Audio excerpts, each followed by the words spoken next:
Well, Braid was a really big deal and came out around the same time as Super Meat Boy. And there was even a documentary about indie game development that talked about it. Um, but if you go through it, it's about time travel, and it's kind of loosely based on the Mario aesthetic, Mario Bros. But Mario Bros. Itself, again, because of the way the Japanese culture works, Miyamoto just sort of took stuff from his esoteric, you know, um, fraternal order that he's a part of, I presume, and just sort of added it in there. So the Codus Gigas might very well be not a retroactive thing in terms of Bowser's design. It's hard to tell. I know he's associated with, so Rosicrucians like octograms. The 8 is their number. The number of 9 is somehow associated with like evil for some reason, and I don't know I'm not that well learned about it, but I know it has to do with it's is it the enneagram is the that's the ninth gram goes from hexagram, septagram, octagram. I want to say enneagram. That's their um. So Bowser's shell has 9 spikes on it. I think canonically that's supposed to have always been a thing. And then there's a bunch of other stuff. Mario is a plumber and a carpenter, and those are all things that are associated with scales and metrics. And a lot of people don't realize that plumbing isn't just about like toilets. Plumbing was a profession that involved a wide variety of skills and had a large amount of overlap or included carpentry itself. Um, and this is part of the reason why masonry also talks like masonry's appeals to its Christian heritage is because the idea of Christ being a carpenter. Um, Although I think there's so Mason there's Masonic lore mixed in there too. That's why the Mario Bros are plumbers slash carpenters. Um, not because they and because not because they work on toilets, but pipes are just one of many. There was just like one modern invention that the plumber adopted, and then it became um, what everyone associates with plumbing now. When before it was a wide variety of skills, plumbing, like piping things, water delivery systems were a lot more varied and complex before modern pipes and toilets. So it involved using scales and so yeah, so there's all these esoteric references right embedded in it, and then Braid is a parody of that, but it's kind of secretly about quantum physics and while being a game where you control time mechanics, roll back time to get different outcomes. And if you collect all the secret pieces, there's 8 secret pieces, and you get the secret ending, and you find out it's literally about splitting the atom or the atomic bomb. So it's this weird coming full circle because of the Japanese people were conquered with the atomic bomb nuclear power, right? And they had masonry and Rosicrucianism installed culturally as their like gatekeeping mechanism for their industry. And now here's this guy parodying one of the very public pop culture, very highly visible outgrowths of that. The Super Mario franchise with his game, which is also um, embedded with this esoteric Christian Rosicrucian meaning and allusion to the very things that started the horrifying states of affairs that led to all that. So it's, and then I know for a fact that Yu-Gi-Oh, whoever came up, like Kazuke Takahashi, there's no way that he's not somehow been influenced by it one way or another.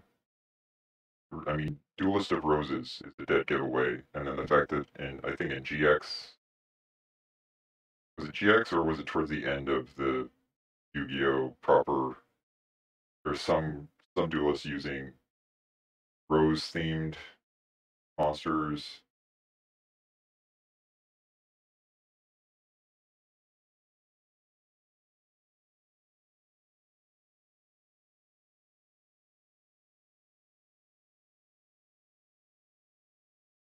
So for them to do GX was pretty funny in the first place because not only did 4Kids become self-aware with the localization, GX is like an embracing of the superhero genre and how like superheroes are basically like the next generation of like pantheons of gods that make up a lot of the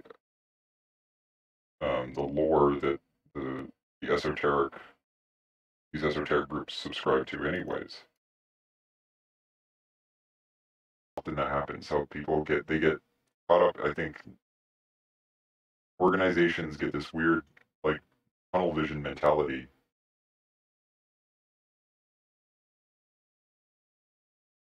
They fixate on this one nitpick or this one problem they have with it, and it causes them. Same thing Microsoft did when they like they lost the phone market. Like they could have been a huge contender. There is a group of people playing the game, the paper TCG, but it's not getting as much traction, and they're shutting down people playing simulators of the game.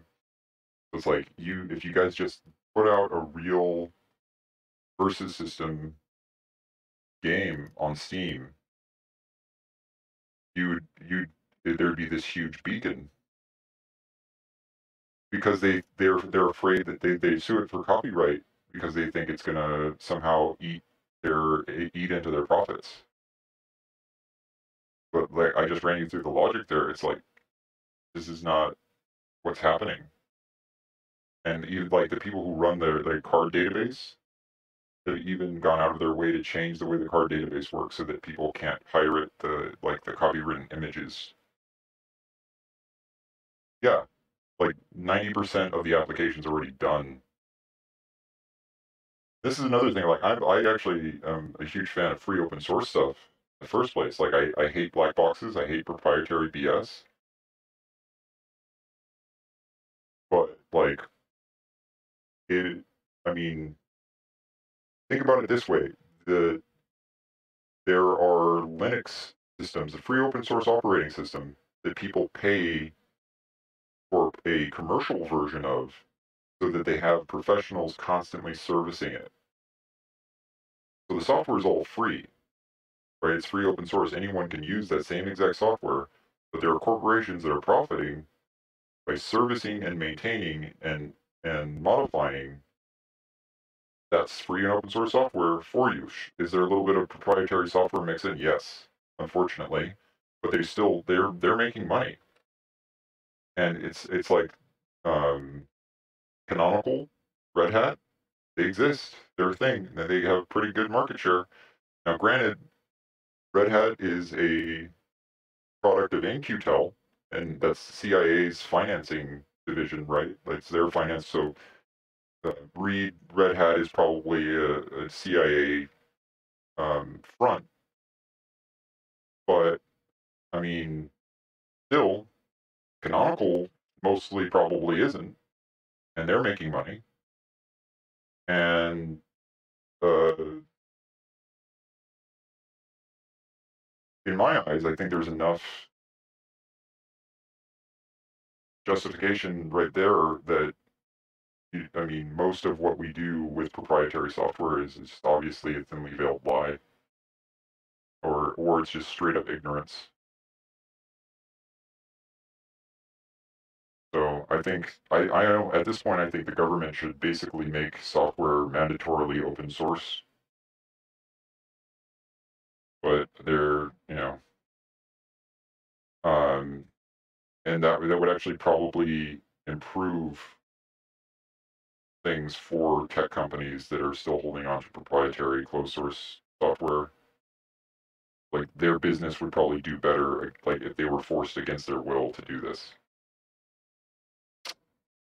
And if there's also like weird forms of vigilantism, which I suspect is just corporate espionage, if not intelligence community espionage. And so, did you hear about the NVIDIA leaks and hacks?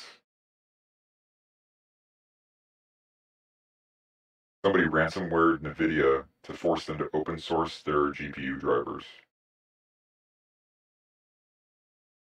So I'm like, I know that I want to believe that this is some vigilante, romantic, idealist hacker just that passionate about free and open source, but I know this has to be some sort of Intel community psyop plus corporate espionage.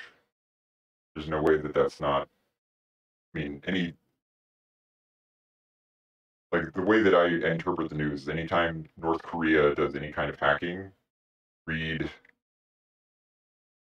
corporate espionage, Intel community psyop. Like they're trying to get some sort of government program or regulation passed or some sort of subsidy. It's just the way things work. I'm so over it that I don't even want to pretend like it's anything else. I'm just tired of having to pretend that that's not what's happening. And it's not. I don't feel moral outrage even. Just I'm tired of explaining